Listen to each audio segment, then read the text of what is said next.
Coucou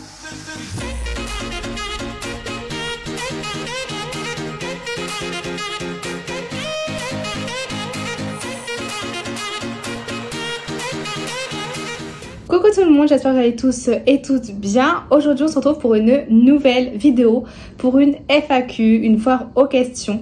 Je vous ai demandé de me poser des questions sur Instagram. D'ailleurs si tu ne me suis pas sur Instagram, n'hésite pas à t'abonner. Je vous le mets juste ici et également mon TikTok. Du coup je vous ai mis la boîte à questions où vous avez pu me poser les questions que vous souhaitez et je vais y répondre aujourd'hui. J'ai pris ma tablette juste à côté pour pouvoir y répondre plus facilement. Alors la première question est: tu nettoies ta cage pour cochon d'Inde tous les matins? Alors il faut savoir que, comme vous le savez du coup, que les cochons d'Inde ne sont pas des animaux très propres. Donc j'essaye au mieux de nettoyer au moins une fois par jour, que ce soit le matin ou le soir, voire 2 fois par jour. Tout dépend également de mon emploi du temps. Si j'ai eu beaucoup de cours, je vais essayer de le faire, si je commence plus tard, je vais le faire le matin, et si je commence plus tôt, le soir je le ferai. Mais au moins on va dire une fois par jour. Peut-être pas tous les matins, mais une fois par jour. La prochaine question est: comment réussir à sociabiliser son cochon d'Inde? Alors il faut savoir que les cochons d'Inde sont très peureux pour la plupart, malheureusement, car ils ont gardé leur instinct de proie. Malgré ça, il est quand même, on peut dire, assez simple, avec beaucoup de patience, d'apprivoiser son cochon d'Inde. C'est-à-dire vous avez plusieurs degrés. Il y a des cochons d'Inde qui vont s'enfuir dès qu'ils vous voient. Il y a des cochons d'Inde qui vont aimer se faire caresser. Il y en a d'autres qui vont aimer se faire caresser, qui vont pas s'enfuir, mais ils veulent pas se faire attraper. C'est vraiment 3 types de cochons d'Inde différents selon moi, parce que ils sont tous différents comme nous les humains. Moi ce que je peux vous conseiller, c'est tout simplement de lui laisser le temps, c'est-à-dire de prendre son rythme et de ne pas le forcer.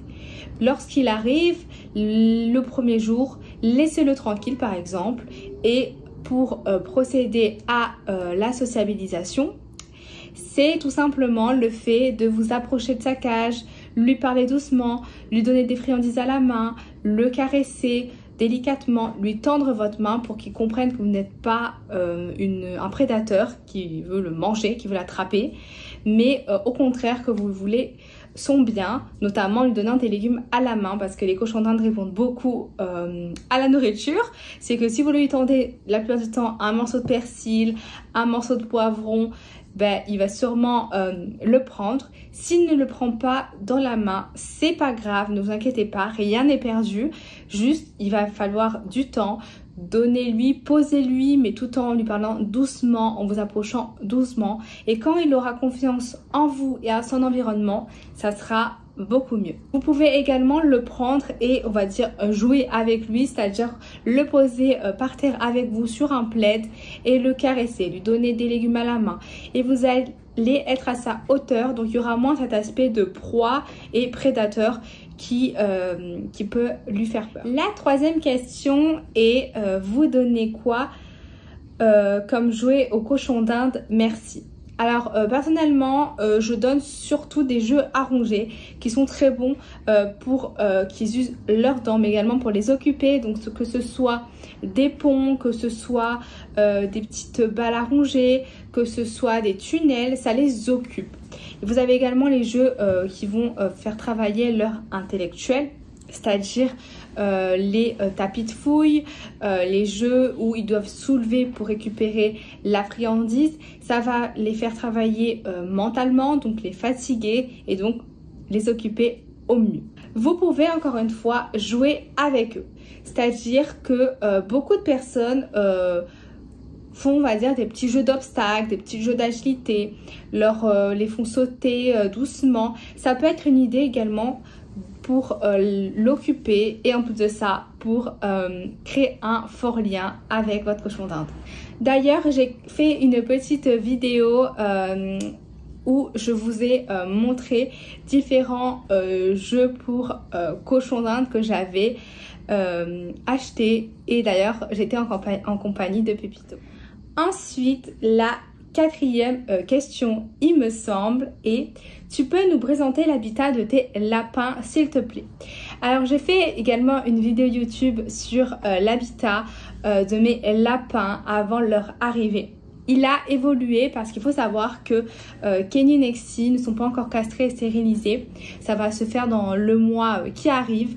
Donc on les a séparés et leur habitat a donc changé. Ils sont tous les deux dans des pièces différentes. Donc je vous mettrai une photo de l'habitat de l'un et de l'autre. Il faut savoir que bientôt ils seront réunis. C'est vraiment en attendant. Je vous mettrai également la vidéo juste ici dans le petit i que j'avais aménagé avant leur arrivée. Ensuite, la prochaine question est pas trop difficile de gérer les chons et les lapinous. Alors, c'est vrai que 6 cochons d'Inde, 2 lapins, ça fait beaucoup. Mais je dirais que non, parce que je savais que lorsque j'allais adopter les lapins, ça allait me... Voilà, j'allais avoir du travail en plus, que ce soit pour le nettoyage, que ce soit pour la nourriture. Je savais que c'est des animaux qui demandent d'autres soins que les cochons d'Inde. Donc c'est une autre organisation et il fallait que je m'adapte. Donc difficile, je dirais pas difficile, je dirais plus que ça prend plus de temps du coup et une organisation différente. C'est-à-dire que avant je m'occupais que des enclos des cochons d'Inde. Là il faut que je fasse les litières, mais également le fait qu'ils ne cohabitent pas ensemble parce que les lapins et les cochons d'Inde ne vivent pas ensemble. C'est vrai qu'il y a un peu des animaux partout et il faut savoir que je vis dans un appartement, donc il y en a de partout. La prochaine question. Alors, depuis combien de temps as-tu tes cochons d'Inde? As-tu déjà eu des animaux auparavant? Si oui, lesquels? J'ai des cochons d'Inde depuis, on va dire, 2-3 ans. Ça va bientôt faire 3 ans. Que j'ai adopté Missy et Cara. Pour ceux qui ne savent pas qui c'est Missy et Cara, je vous mettrai leur photo juste ici. Donc Missy et Cara sont sœurs, je les ai adoptées, je les ai j'ai un petit soi-disant éleveur, mais bon c'est pas grave. Et du coup c'est comme ça que j'ai eu mes 2 premières chonnes. Avant ça j'avais jamais eu d'animaux à moi à proprement parler. Je m'occupais de l'hamster de mon frère, je le nourrissais, je nettoyais sa cage et je voulais des animaux qui me correspondaient.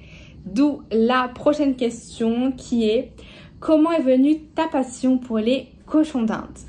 Alors ma passion pour les cochons d'Inde, elle est venue du fait que, comme je vous l'ai dit, mon frère avait un hamster et je voulais vraiment un petit animal à moi.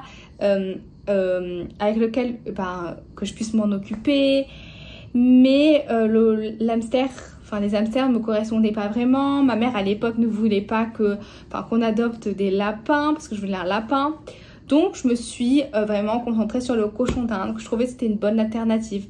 C'est des animaux plus sociables quand même que les hamsters, mais qui demandent quand même un peu moins de frais déjà que un lapin. Enfin, tout est relatif de toute façon. Et du coup, je me suis intéressée à eux. J'ai vu comment ils évoluaient. J'ai vu tout ce qu'il y avait, le monde qui les entourait. Et de suite, il y a vraiment eu une passion pour eux. Et je me suis dit, ces petits animaux, c'est vraiment des animaux extraordinaires, peu connus, mais qui méritent tout autant d'avoir plein d'amour. Du coup, ensuite j'ai adopté Izzy qui a eu ensuite Mia et Milo. Ensuite j'ai adopté Pepito qui n'est plus de ce monde aujourd'hui, Sky. Et puis ensuite il y a quelques mois 2 lapins comme Kenny et Nexi. Oula, j'ai eu un trou de mémoire. Donc voilà, tout s'est enchaîné et je suis très heureuse. Je regrette aucune adoption. Et voilà. Pour finir, la dernière question. Coucou, j'espère que tu vas bien. J'avais une petite question. Est-ce que c'est dangereux de castrer son chon? Alors, il y a 2 écoles. Il y a l'école qui dit que oui, c'est dangereux, oui, il y a des risques parce que c'est des petits animaux. Et les vétérinaires, il y en a qui ne s'y connaissent pas forcément, surtout dans ces petits animaux. En plus de ça, c'est vrai que leur fonctionnement nécessite vraiment de la vigilance. Le fait que ils doivent toujours, leur estomac doit toujours travailler. Lorsqu'on les opère, ben, leur estomac est totalement à l'arrêt. Donc c'est vrai que pour refaire partir le transit, le soin, enfin les soins, c'est très compliqué. Personnellement, alors je vais vous dire mon avis personnel, c'est vrai que moi j'avais hésité à faire castrer Pépito et Milo, mais j'ai vu vraiment les risques potentiels qui étaient quand même assez élevés, et surtout le fait de devoir faire repartir le transit. Pour moi, je n'ai pas envie de les faire, enfin du coup c'est pour ça que je n'ai jamais fait castrer, parce que déjà que quand j'avais un cochon d'Inde malade comme Missy, quand elle a eu son abcès, c'est difficile de faire repartir un transit parce qu'en plus c'était non voulu. Alors savoir qu'il peut avoir possibilité que le transit s'arrête vraiment et devoir le faire un gavage, devoir vraiment surveiller, moi ça me fait peur, je vais pas vous mentir.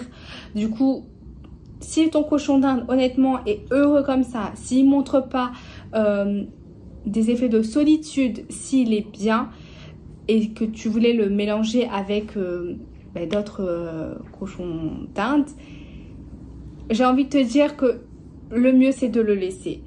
Par contre, si tu vois vraiment et que toi ça ne dérange pas toutes les possibilités, que tu prends vraiment tout en considération et que ton cochon d'Inde est malheureux d'être seul, ou même toi, parce que oui ça arrive que ton cochon d'Inde, enfin que toi-même tu sois triste qu'il soit seul, j'ai envie de te dire tente, mais faut toujours faire passer ce que ton animal, ce que le cochon d'Inde peut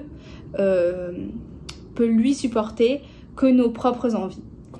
Voilà, j'ai répondu à toutes les questions. J'espère que cette vidéo vous aura plu. Si vous avez d'autres questions, n'hésitez pas à me les écrire en commentaire. Alors c'est vrai que en ce moment, je regarde rarement les commentaires. Je suis vraiment désolée.